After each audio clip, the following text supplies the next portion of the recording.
Hello, great people. Welcome back to Global Happenings. Today, we are so excited to have you again. The events that took place in Nasarawa State on Saturday, the 6th of August 2022, has ended up triggering so much support from other northern states in Nigeria. Don't forget that on the 6th of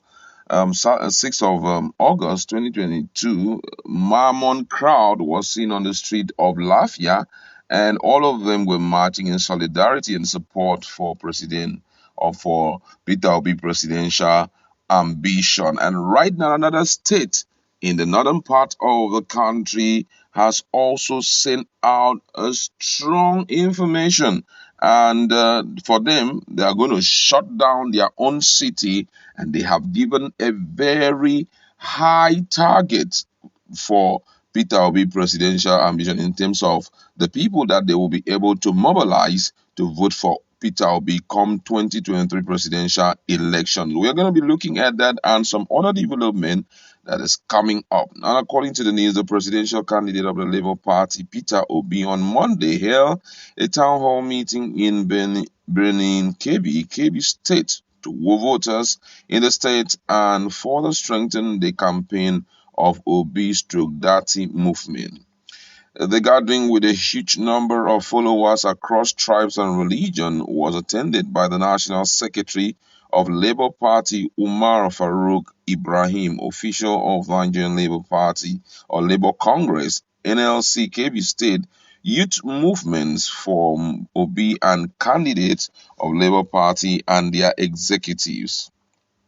Speaking at the occasion, the chief host, who is the state chairman of NLC Kebbi State, said that the party has come to rescue Nigerians from the current state of the nation, as he added that LP belongs to NLC. He also stated that since the party belongs to organized labor, it therefore knows no religion and tribe. While welcoming the national leaders of the party, Comrade Umar Halidu assured them of his chapter's support and the Obi Dati movement in Kebbi State. In his speech, Ibrahim said that they were in Kebbi to sensitize the people of the state on the need for them to vote for the right candidate, noting that what is happening in the country knows no religion or tribe, so people should close ranks and vote the right person, not minding his religion or tribe. We are happy with the reception we receive in Kebbi, and it shows Labour Party is alive in Kebbi. We saw Igbos, Hausas, and other tribes. On what Peter Obi will do differently, the LP National Scribe said Obi's government, if elected, will first of all establish the country and ensure there is a responsible government in place for all Nigerians, devoid of nepotism, saying when that is achieved, everything will settle, including the economy, security, and all other sectors in the country. He explained that out of the 89 million votes expected, LP would take at least 70 to 80%, which means victory.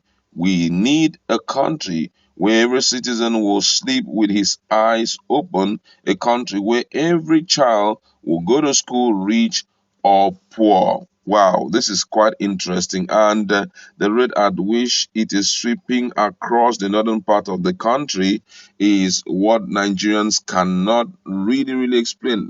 Before now, there had been conclusion that the northern part of the country will belong to PDP and also NNPP, that's Atiku and Kwankwan, so respectively. But unfortunately, what is happening for these few days has been quite a good one for the promotion of Peter Obi's movement. We know that there's a lot of issues currently on ground, but with the promise that have been given, which had already been consolidated in Nasarawa State, there's a huge hope that something very good is about to happen, and that is to bring in leadership that will change the narrative of Nigeria. Now, a lot of people are wondering why there is this massive support for Peter Obi. Some are thinking that it's burn out of these, maybe it's Igbo's time, that Southeast, it's time for them to become the president of Nigeria and all of that. Hey, all of that is not true.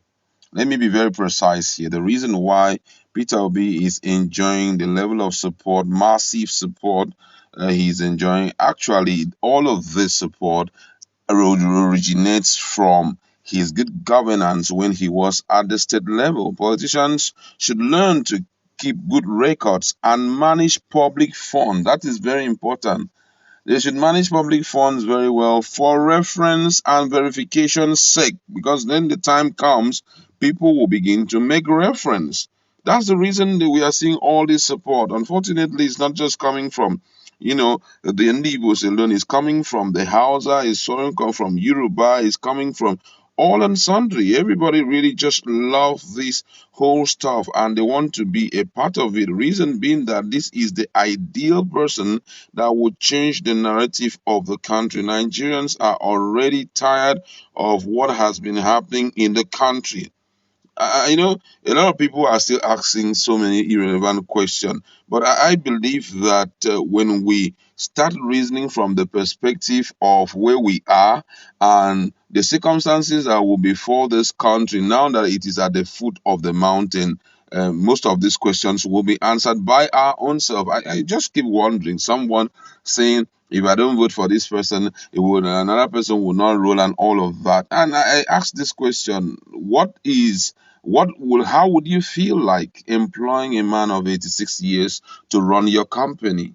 He has been totally exhausted mentally and physically. He doesn't have any strength. Even if you look at the classes of our population, the independent population is between the age of 0, to 17. And also the active one will start from 18 to about 60 or 65. The dependent ones again, which means they have given the world everything that they need to give, is from the age of, I think, 75 or the age of 70 till 100, and something. That's when, 80 something years is when you should rest and act in the capacity of an advisor, not to be featuring in, piloting the fate and the destinies of more than 200 million people. It doesn't just work that way. I was listening to a particular group of people in Twitter, and they were talking about the issue of policies and all of that.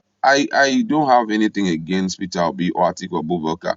They are superb leaders in their own ways. But come to think of it, some of these so-called leaders that we have heard mention one single day that they have appeared on national television without any form of interference and respond to questions. The country that we are dealing with is a country that requires a young, vibrant person who can sit down, go through document, attend meetings upon meetings upon meeting without getting tired if this country must be rescued. It's someone that must be fully involved in everyday to-day activities. I love what the governor of Kaduna State said. He talked about, he said, we are old, but we still want to be in the office. You youth, it's your own time.